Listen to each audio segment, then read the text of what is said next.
मन का जहर और उसका इलाज। बेटा अपने पिता के पास गया और बड़ा परेशान होकर बोला, मैं अब मेरी पत्नी के साथ एक पल भी नहीं बिता सकता। वो मुझे आँखों में चुभती है। कभी कभी तो मुझे ऐसा लगता है कि मैं उसकी जान ही ले लूँ, लेकिन मैं जानता हूँ ऐसा करके मैं और ज़्यादा मुसीबत मोल ले लूँगा।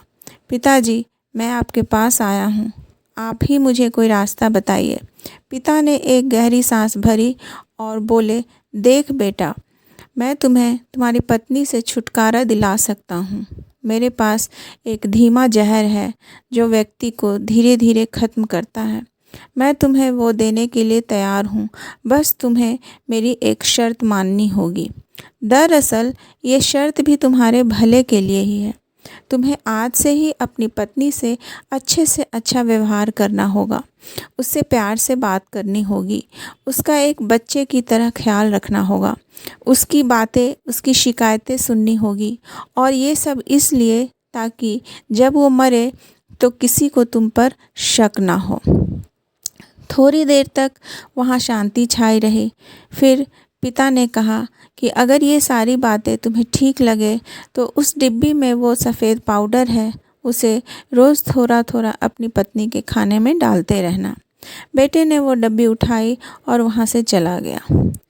30 दिनों के बाद बेटा जब फिर से पिता के पास लौटा तो उसकी आंखों में आंसू थे, उसके चेहरे पर ग्लानि की भावना थी।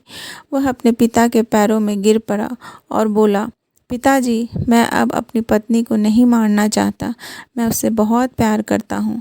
आप उस जहर का असर ख़त्म हो जाए ऐसा कुछ कीजिए।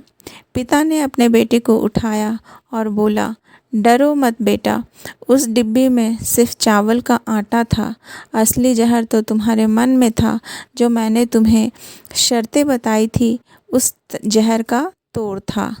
आप जब अपने मन में द्वेष, ईर्ष्या, गुस्सा, शक जैसे जहर को बना देते हो तो वह आपको अपने से दूर कर ही देते हैं।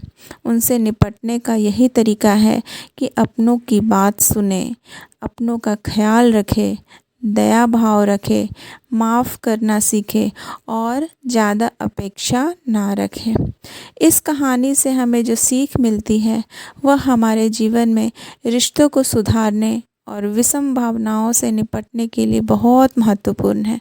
इसे अपनाने के लिए आप कुछ कदम उठाए जा सकते हैं। ध्यानपूर्वक सुने और समझें। जब भी किसी से बात करें, खासकर अपनों से, उनकी बातें ध्यान से सुनें और समझें। उनकी शिकायतें, भावनाएं और विचारों को महत्व दें। इससे आप उनके प्रति अपना दृष्टिकोण बदल पाएंगे। दया भाव और माफ़ी। अपने मन में दया भाव बनाए रखें, दूसरों को माफ़ करना सीखें।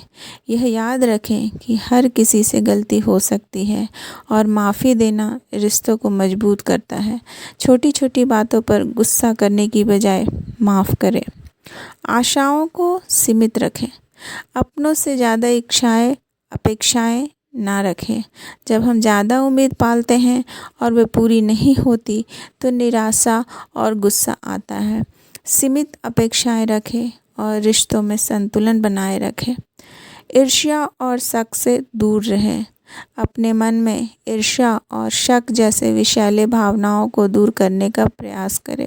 यह नकारात्मक भावनाएं केवल रिश्तों को खराब करती है। इसके बजाय विश्वास और प्रेम का स्थान दें। प्यार का सम्मान और व्यवहार। अपने रिश्तों में हमेशा प्यार और सम्मान बनाए रखें। जैसा व्यवहार आप अपने लिए चाहते हैं वैसा ही दूसरों के साथ भी करें। रिश्तों में गर्मजोशी और सकारात्मकता लाने के लिए हर दिन अच्छे और प्रेमपूर्ण शब्दों का इस्तेमाल करें। सकारात्मक दृष्टिकोण। अपने जीवन में सकारात्मक दृष्टिकोण अपनाएं। किसी भी नकारात्मक परिस्थिति में शांत और समझदार बने रहें। इससे मन की शांति बढ़ेगी और आपके रिश्तों में मिठास आएगी। इस प्रकार अगर आप धैर्य, प्रेम और समझदारी से अपने रिश्तों में आगे बढ़ते हैं और द्वेष, गुस्सा और शक जैसे भावनाओं से छुटकारा पाया जा सकता है।